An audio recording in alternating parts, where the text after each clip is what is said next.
여러분 안녕하십니까? 잠깐만요. 화면을 끄지 마시고 딱 1분만 시간을 내어주시기 바랍니다. 지금 이 이야기를 듣고 계시는 60세 이상 남성분 10분 가운데 7분은 자신의 몸 안에 조용한 시한폭탄을 키우고 계십니다. 그런데 본인은 그 사실을 전혀 모르고 계세요. 매일 밤 화장실을 3번, 4번 가시는 그 불편함, 단순히 나이 탓이라고만 생각하고 계셨다면 오늘 이 이야기가 여러분의 남은 인생을 완전히 바꿔드릴지도 모릅니다. 얼마 전 저희 상담실을 찾아오신 72살 어르신께서 이렇게 말씀하셨습니다. 평생을 건강하게 살아왔는데 요즘 밤에 화장실을 4번, 5번씩 갑니다. 그냥 나이 탓이겠죠? 아닙니다. 절대 그냥 나이 탓이 아닙니다. 오늘 제가 말씀드릴 이야기는 대한민국 내 웬만한 비뇨의학과 선생님들께서도 진료실에서 따로 시간을 내어 말씀해 주시기 어려운 내용입니다. 왜냐하면 선생님 한 분이 하루에 진료해야 할 환자가 100명에 육박하기 때문입니다. 한 분당 주어지는 시간이 3분, 5분밖에 되지 않아요. 그래서 정작 어르신께 가장 필요한 건강 이야기는 영영 전달되지 못한 채 세상을 떠나시는 분들이 많습니다. 오늘 이 이야기가 그 공백을 메워드릴 겁니다. 지금부터 제가 드리는 이야기를 끝까지 들어주시면 3가지를 얻어가실 수 있습니다. 첫째, 60세 이후 남성의 몸에서 실제로 어떤 일이 벌어지고 있는지 정확히 아시게 됩니다.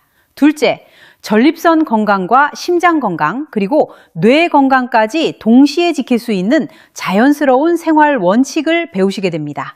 셋째, 오늘 밤부터 당장 실천할 수 있는 구체적인 방법을 손에 쥐게 되실 겁니다. 자, 먼저 질문 하나 드릴게요. 여러분은 마지막으로 몸이 요구하는 자연스러운 배출을 언제 허락해 주셨습니까? 일주일 전입니까? 한 달 전입니까? 혹시 1년이 넘었습니까? 이 질문이 왜 중요한지 지금부터 말씀드리겠습니다. 사람의 전립선은 호두 한 알 정도 크기의 분비샘입니다. 그런데 이 작은 기관이 하는 일은 상상 이상으로 큽니다. 전립선은 쉬지 않고 액체를 만들어냅니다. 잠을 자는 동안에도, 산책을 하시는 동안에도, 손주를 안아주시는 그 순간에도 계속해서 액체를 만들어냅니다. 이걸 이렇게 생각해 보시면 이해가 쉽습니다. 수도꼭지 하나가 집 한 구석에서 하루 24시간 계속 물을 흘리고 있다고 상상해 보세요. 그런데 배수구는 꽉 막혀 있어요. 물이 갈 곳이 없으면 어떻게 되겠습니까? 당연히 고이고 넘치고 벽에 스며들어 곰팡이가 피고 결국 벽이 썩기 시작합니다. 60세 이후 남성의 전립선에서도 똑같은 일이 벌어집니다. 액체가 제때제때 배출되지 않으면 전립선 안에 고이게 되고 염증을 일으키고 전립선 자체가 붓기 시작합니다. 전립선이 부으면 그 바로 위를 지나가는 요도를 꽉 조이게 되고 그래서 밤마다 화장실을 오고 가시게 되는 겁니다. 이것이 바로 많은 남성분들이 겪으시는 야간 빈뇨에 숨겨진 진실입니다. 단순히 나이가 들어서가 아니에요. 몸이 오랫동안 보내온 신호를 우리가 듣지 못했기 때문입니다. 여기서 한 분의 이야기를 들려드리겠습니다. 경상남도에 거주하시는 이준호 어르신이라고 해두겠습니다. 사생활 보호를 위해 이름은 바꿔서 말씀드리는 점 양해 부탁드립니다. 이준호 어르신은 올해 68살이십니다. 4년 전 사랑하는 아내분을 먼저 하늘로 보내신 이후 남자로서의 자신을 완전히 잊고 사셨습니다. 이 나이에 무슨, 아내도 없는데 무슨, 이런 마음이셨던 거죠. 그런데 작년 겨울부터 몸이 이상해지기 시작했습니다. 밤잠을 제대로 못 주무시고 요통이 심해지시고 허벅지 안쪽이 묵직하게 아팠습니다. 동네 병원에서 검사를 받으시니 전립선이 정상의 2배 크기로 부어 있었고 혈액 속 PSA 수치가 정상 범위를 훌쩍 넘어서 있었습니다. 의사 선생님은 수술을 권하셨습니다. 제가 이분께 딱 한 가지만 여쭤보았습니다. 어르신, 아내분이 돌아가신 이후로 몸의 자연스러운 흐름을 단 한 번도 허락해주지 않으셨습니까? 어르신께서는 한참 침묵하시다가 고개를 끄덕이셨습니다. 거기에 모든 답이 있었습니다. 사는 동안 전립선 안에 쌓이고 또 쌓인 액체, 그리고 그로 인해 생긴 만성적인 염증, 이게 수술이 필요하다고 판단될 만큼 상태를 악화시켰던 겁니다. 저는 이준호 어르신께 수술 전에 딱 3달만 조언을 따라주시길 부탁드렸습니다. 석 달 뒤에 다시 검사를 받으셨는데 전립선 크기가 40% 줄어들어 있었고 PSA 수치도 정상 범위 안으로 들어왔습니다. 수술은 필요하지 않게 되었습니다. 이건 마법이 아닙니다. 그저 몸의 자연스러운 요구를 몸이 원하는 방식대로 들어드린 결과일 뿐입니다. 자, 지금까지 들려드린 이야기를 잠시 정리해 보겠습니다. 첫째, 60세 이후 남성의 전립선은 멈추지 않고 액체를 계속 만들어냅니다. 둘째, 그 액체가 제때 배출되지 못하면 전립선이 붓고 염증이 생기고 결국 야간 빈뇨, 요통, PSA 상승 같은 문제들로 이어집니다. 셋째, 이 문제는 약이나 수술이 아니라 몸의 자연스러운 리듬을 회복시키는 것만으로도 상당 부분 해결될 수 있습니다. 여기까지가 오늘 이야기의 첫 번째 부분입니다. 잠시 숨 한번 크게 들이마시고 내쉬어보세요. 지금까지의 내용이 마음에 드셨다면 아래 좋아요 버튼 한번 눌러주시는 것만으로도 저에게는 큰 힘이 됩니다. 그리고 채널 구독도 꼭 부탁드립니다. 이제 두 번째 부분으로 넘어가겠습니다. 여기서부터가 진짜 실전입니다. 그렇다면 도대체 얼마나 자주 어떻게 해야 몸에 좋은 건지 그 황금 비율을 말씀드리겠습니다. 이 숫자는 제가 머릿속으로 만들어낸 게 아닙니다. 지난 20년 동안 전 세계의 비뇨의학 연구자들이 10만 명이 넘는 남성을 관찰하고 기록하고 분석해서 얻어낸 결론입니다. 자, 잘 들어주세요. 55세에서 64세 사이 남성분께서는 일주일에 3번에서 4번이 이상적입니다.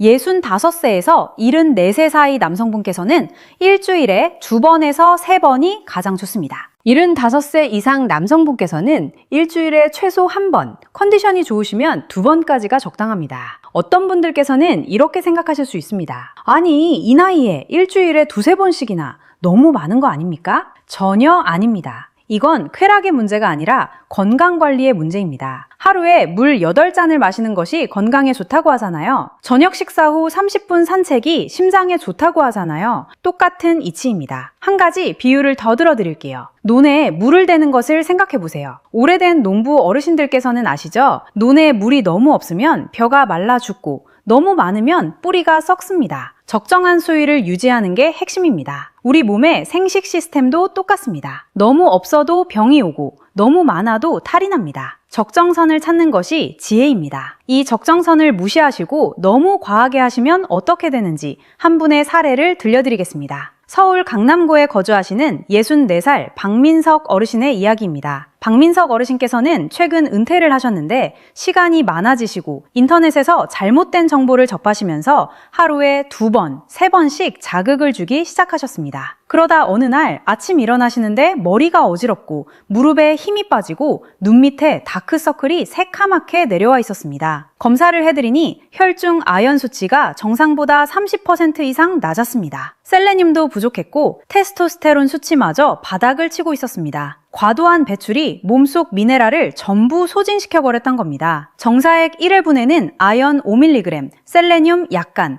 칼슘, 마그네슘 같은 귀한 미네랄들이 담겨나갑니다. 이걸 매일 2-3번씩 내보내면 음식으로 보충하는 속도가 따라가지 못합니다. 어지럼증, 피로, 기억력 감퇴, 탈모, 면역력 저하. 박민석 어르신께서 겪으신 증상이 정확히 이런 것들이었습니다. 처방은 단순했습니다. 딱 일주일에 3번만 하세요. 그리고 매일 굴, 호박씨, 브로콜리, 마늘을 꾸준히 드시기 바랍니다. 2달 후 다시 뵈었을 때 박민석 어르신은 10년 젊어 보이셨습니다. 혈색이 돌아오고 다리에 힘이 생기고 머릿속도 맑아지셨어요. 적정선을 지키는 것이 얼마나 중요한지 몸소 체험하신 겁니다. 그럼 이제 시간대에 대해 말씀드릴게요. 언제 하는 것이 가장 좋을까요? 놀라지 마세요. 답은 아침입니다. 왜냐하면 남성의 테스토스테론은 새벽 5시에서 아침 8시 사이에 하루 중 최고점을 찍기 때문입니다. 이 시간에 몸의 자연스러운 흐름을 허락해드리면 몸이 가장 높은 효율로 작동합니다. 혈류가 활성화되고 심장이 기분 좋은 운동을 하고 뇌에서 세로토닌과 옥시토신이 분비되어 하루 종일 기분이 좋아지십니다. 반대로 너무 늦은 밤에 하시면 문제가 됩니다. 잠들기 직전에 하시면 심박수가 올라간 상태에서 잠을 주무시게 되고 깊은 잠에 들지 못하십니다. 꼭 저녁에 하고 싶으시면 잠들기 최소 2시간 전에 마치시기 바랍니다. 여기서 아침 루틴의 모범 사례를 한 분 소개해 드리겠습니다. 부산 해운대구에 거주하시는 71살 조승우 어르신이십니다. 이분은 제가 아는 어르신들 중에서 가장 활력이 넘치시는 분입니다. 조승우 어르신의 아침은 이렇게 시작됩니다. 새벽 6시에 일어나셔서 따뜻한 물 한 컵을 드십니다. 그 다음 침실로 돌아오셔서 15분 정도 몸과의 대화 시간을 가지십니다. 서두르지 않으시고 부드럽게 진행하십니다. 그런 다음 따뜻한 물로 샤워를 하시고 아침 식사로 계란 2개, 삶은 고구마 하나, 시금치나물 한 접시를 드십니다. 이 루틴을 10년 넘게 지켜오신 조승우 어르신의 건강검진 결과는 믿기 어려울 정도입니다. 혈압, 혈당, 콜레스테롤 모두 50대 남성 평균입니다. 전립선 크기는 60세 남성 평균이고 PSA 수치는 1포인트 이 정도로 매우 낮습니다. 무엇보다 눈빛이 젊으십니다. 표정에 활기가 있으시고 웃음이 잦으십니다. 자, 여기서 잠깐 멈춰서 지금까지의 내용을 다시 한번 정리해 보겠습니다.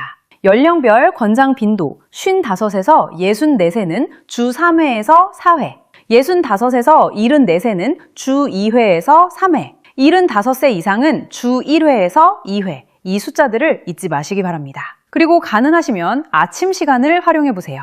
영양 보충으로는 굴, 호박씨, 브로콜리, 마늘이 최고입니다. 기법에 대해서도 간단히 말씀드릴게요. 첫째, 서두르지 마세요. 최소 15분에서 20분 정도 여유를 가지시는 게 좋습니다. 빠르게 끝내시면 전립선이 충분히 비워지지 않습니다. 둘째, 반드시 수성 윤활제를 사용하세요. 나이가 드시면 피부가 얇아지고 민감해지십니다. 건조한 마찰은 미세한 상처를 만들고 이게 세균 감염의 통로가 됩니다. 절대 참기름이나 식용유 같은 것은 쓰지 마세요.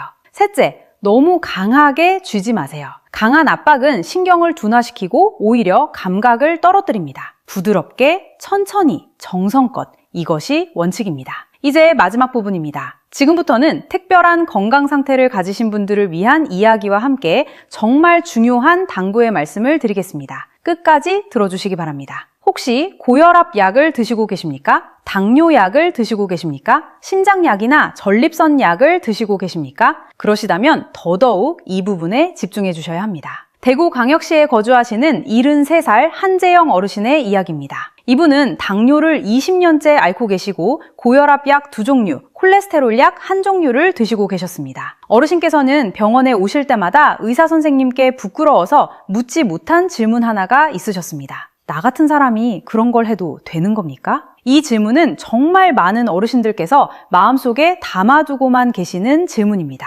답은 명확합니다. 됩니다. 오히려 해 주셔야 합니다. 단, 조건이 있습니다. 당뇨를 앓고 계신 분들께서는 신경이 둔해지셨을 수 있습니다. 그래서 일반적인 자극으로는 만족감에 도달하기 어려우실 수 있어요. 이럴 때는 시간을 더 길게 가지시고 더 정성껏 하시는 것이 답입니다. 25분, 30분 정도 여유를 두세요. 중간에 잠시 쉬셨다가 다시 시작하셔도 좋습니다. 조급해하지 마세요. 고혈압이 있으신 분들께서는 하기 전에 혈압약을 꼭 챙겨 드시고 시작 전에 심호흡을 10번 정도 하시는 것이 좋습니다. 절정에 이르는 순간 혈압이 일시적으로 오르기 때문에 미리 약으로 안정권을 만들어두는 것이 현명합니다.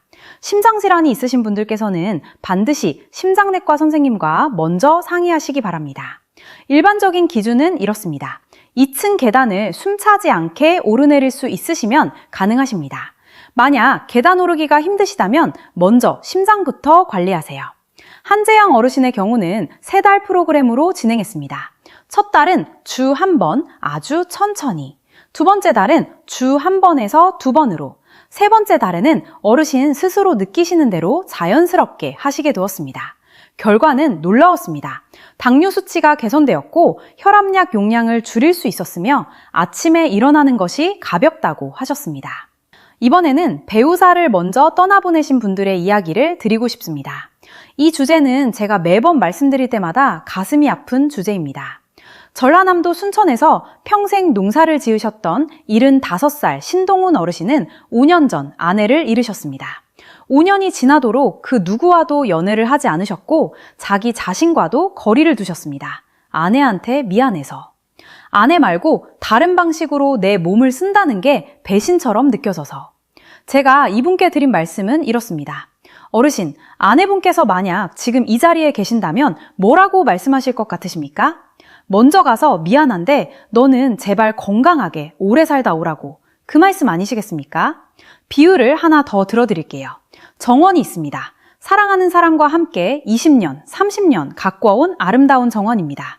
그런데 그 사람이 먼저 떠났다고 해서 정원에 물을 주지 않으면 정원이 어떻게 되겠습니까? 모두 말라 죽습니다. 아내분과 함께 가꾼 추억과 사랑이 가득한 그 정원을 지키려면 계속 물을 주셔야 합니다. 그게 자기 자신을 사랑하는 방법이고 먼저 떠난 아내분을 존중하는 방법입니다. 신동훈 어르신께서는 제 이야기를 듣고 한참을 우셨습니다. 그리고 천천히 자기 자신을 다시 만나는 법을 배워가기 시작하셨습니다. 1년 뒤에 다시 배웠을 때 그분은 우울증 약을 끊으셨고 매일 아침 산책을 하시며 웃음을 되찾으셨습니다. 마지막으로 한 가지만 더 말씀드리겠습니다. 80살이 넘으시면 어떻게 해야 하는가? 많은 어르신들께서 내 나이에 무슨 이러시는데 전혀 그렇지 않습니다. 제주도에 사시는 81살 최인규 어르신은 여전히 주 한 번씩 자기 자신과의 시간을 가지십니다. 비결이 뭐냐고 여쭤보니 이렇게 말씀하셨어요. 나는 이걸 건강관리라고 생각합니다. 혈압약 챙겨 먹는 거랑 똑같이요. 몸이 원하는 걸 줘야 몸이 계속 살아있는 거니까요. 80 이상이 되시면 앉거나 누운 자세를 추천드립니다. 서 있기 힘드시니까요. 그리고 손이 떨리시는 분들께서는 전동기구를 쓰시는 것도 방법입니다. 부끄러워하지 마세요. 요즘은 어르신 전용으로 부드럽고 안전하게 만들어진 제품들이 많습니다. 자, 오늘 이야기를 마무리하기 전에 다시 한번 가장 중요한 내용을 정리해드리겠습니다. 잘 기억해주세요. 첫째, 60세 이후 규칙적인 배출은 쾌락이 아니라 건강관리입니다. 전립선, 심장, 뇌, 면역체계 모두에 도움이 됩니다. 둘째,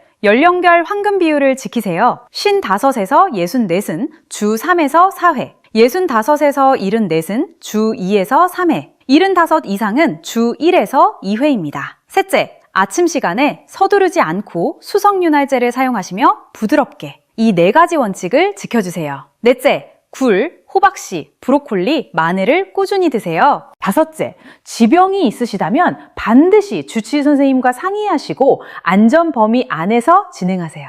여섯째, 자기 자신을 사랑하고 존중하세요. 죄책감, 수치심, 부끄러움, 이 모든 감정은 내려놓으셔도 됩니다. 이건 몸이 원하는 것이고 건강에 필요한 일이며 아주 자연스러운 인간의 모습입니다. 자, 이제 마지막으로 부탁 말씀드리겠습니다. 5가지입니다. 집중해 주세요. 첫 번째 부탁. 오늘 이 이야기를 듣고 나시면 오늘 밤이나 내일 아침, 늦어도 이번 주 안에 한 번은 실천해 보세요. 가장 큰 변화는 실천에서 옵니다. 머릿속으로만 아는 건 아무것도 아닙니다. 두 번째 부탁. 한 번으로 끝내지 마시고 꾸준히 지켜주세요. 3개월만 지켜주시면 몸이 달라지는 것을 분명히 느끼시게 될 겁니다. 수면의 질이 좋아지고 아침에 일어날 때 가볍고 기분이 맑아지실 겁니다.